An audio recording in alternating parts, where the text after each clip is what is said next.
Most welcome. This is me, Bilal Daniel, the owner of Daniel English Studio. Dear students, today we are going to be talking about these three words: want to, need to, and have to. We will learn about the difference among these three words. What to be used want to for, what to be used need to for, and what to be used have to for. We will learn about this today in this lecture. Are you ready? So let's start. نن زمونږ په دې ویډیو کې ټارګټ دی او هدف دی چې موږ به want to, need to and have to په پښتو کې زده کوو. want to, need to او have to د دې ضرورت څه دی او دا اهم ولې دي.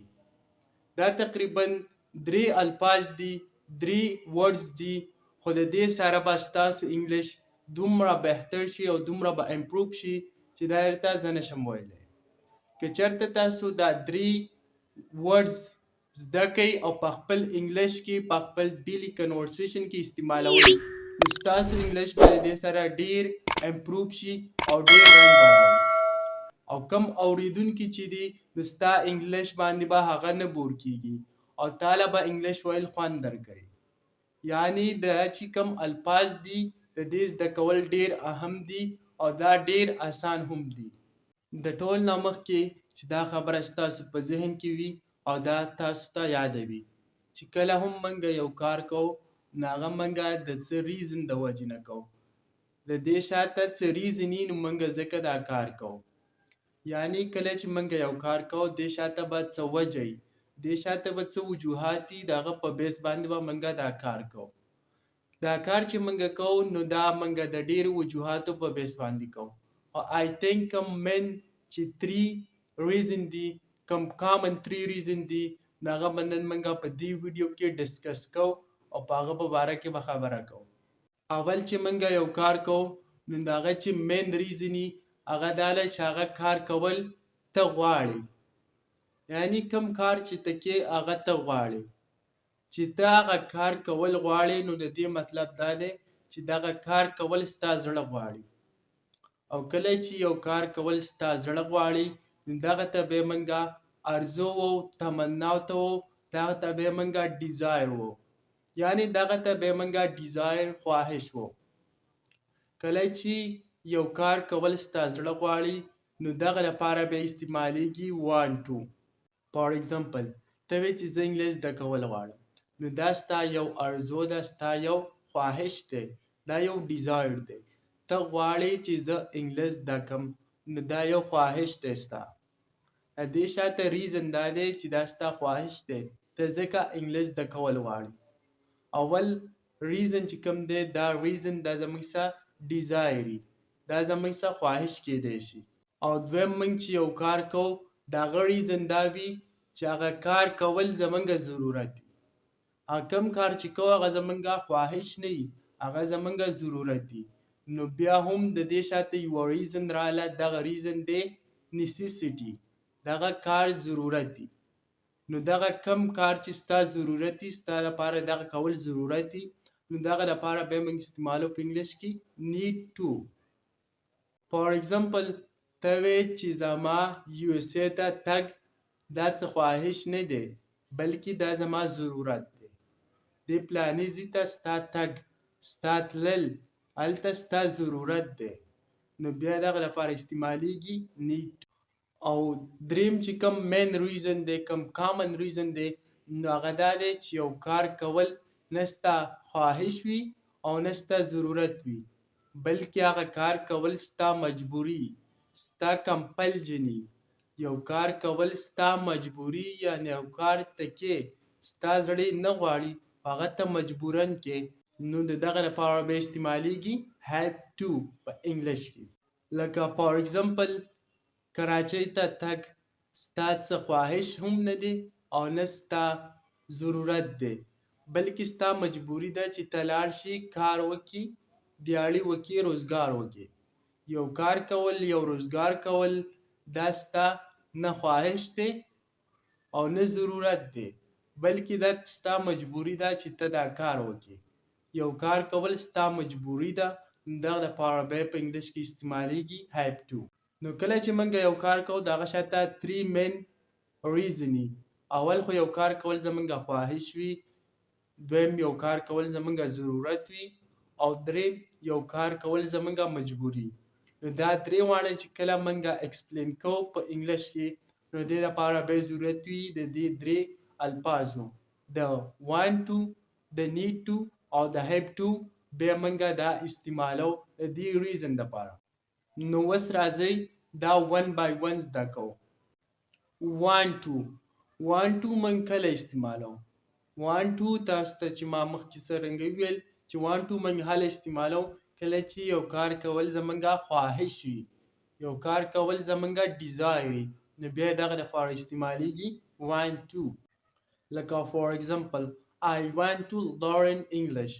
انګلیش زده کول دا زما خواهش دی. I want to learn English. انګلیش زده کول دا زما خواهش دی. دا زما څه ضرورت او مجبوری نه ده بلکې دا زما خواهش دی. کله چې ته وایې چې زما انګلیش زده کول دا زما خواهش دی نو بیا په انګلیش کې داسې وایې I want to learn English. د دې want to زموږ سره سټرکچر فارموله ده چې اول به موږ سبجیکټ ولګو او بیا به want to، بیا به د verb past form او بیا به په دې پسې object ولګو، نو بیا به دا سنټنس زموږ سره کمپلیټ شي. لکه تاسو د اگزامپل ته وکته I want to learn English. په دې کې دا I subject دی، want to چې کوم دی دا موږ want to لګولې. to learn English، learn چې کوم دی دا verb دی او English دا زموږ سره object دی. نو موږ دا ویل I want to learn English. She wants to become a doctor. She wants to become a doctor. هغه غواړي د هغې خواهش دی چې یوه ډاکټره جوړه شي. تاسو دلته ګورئ د want سره موږ اس اضافه کړي.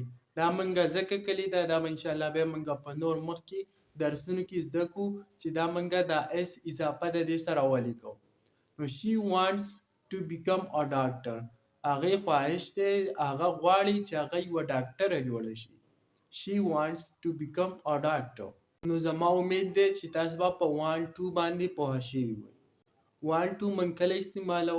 want to موږ هله استعمالو کله چې موږ د یو خواهش په باره کې خبرې کوو. د خواهشاتو دپاره بیا موږ په انګلیش کې want to استعمالو. اوس راځئ need to هم زده کوو. need to موږ د necessity دپاره استعمالو، یعنی کله چې یو کار کول زموږ ضرورت وي. یعنی په لنډو الفاظو کې د ضرورت دپاره کله چې یو کار کول زموږ خواهش نه وي، زموږ ضرورت وي، نو بیا په دغه وخت کې موږ استعمالو need to. For example I need to have a mobile. موبایل زما یو ضرورت دی. ته وایې چې موبایل زما یو ضرورت دی. For example she needs to meet me. د هغې زما سره میلاوېدل دا ضرورت دی، د هغې خواهش نه دی بلکې ضرورت دی. she needs to meet me. د هغې زما سره میلاوېدل دا ضرورت دی. نو بیا په داسې سچویشن کې موږ ته پکار وي زموږ ضرورت وي need to ده، بیا موږ need to استعمالو. او د need to سټرکچر فارموله هم د دې want to په شانتې ده. په want to په ځای باندې به موږ need to ولګو نو زموږ سنټنس به کمپلیټ شي. یعنې د هغه ضرورت دی چې زما سره میلاو شي. he needs to meet me. د هغه ضرورت دی چې زما سره میلاو شي. موږ په پښتو کې وایو چې دې پلاني ځای ته تلل زما ضرورت دی. زما خواهش نه دی چې زه لاړ شم هلته، خو زما ضرورت دی نو زه ځکه ځم. یو کار کول ستا ضرورت وي نو دغه وخت کې دغه سچویشن کې دغه سنټنس کې بیا موږ need to استعمالو. نو امید کوم چې تاسو به په need to باندې هم پوه شوي وئ. اوس راځئ have to هم زده کوو. have to موږ هله استعمالو کله چې یو کار کول زموږ مجبوري وي. یعنی کله چې یو کار کول زموږ خواهش نه وي، زموږ ضرورت نه وي بلکې زموږ مجبوري کمپلجني، په دغه سچویشن کې بیا موږ استعمالو have to. لکه فور ایگزامپل I have to earn money. زما روپۍ ګټل دا زما مجبوري ده.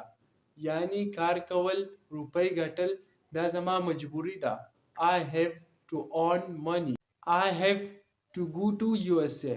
USA ته تلل دا زما څه ضرورت نه دی او نه مې څه خواهش دی بلکې دا زما مجبوري ده زه د مجبورۍ نه ځم نو بیا به دغه ځای کې موږ ته ضرورت وي د have to.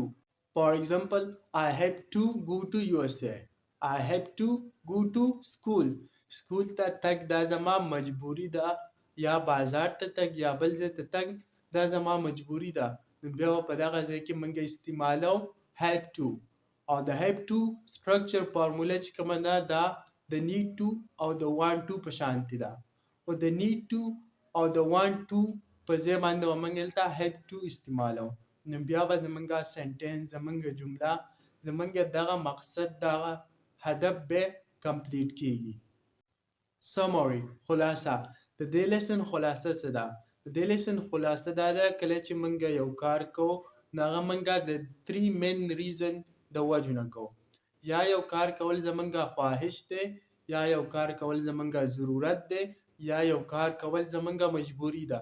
نو کله چې موږ د خواهشاتو د مجبوریانو او د ضروریاتو ایکسپریشن کوو نو په انګلیش کې د لپاره پکار دي want to, need to and have to به بیا موږ استعمالو د دې لپاره.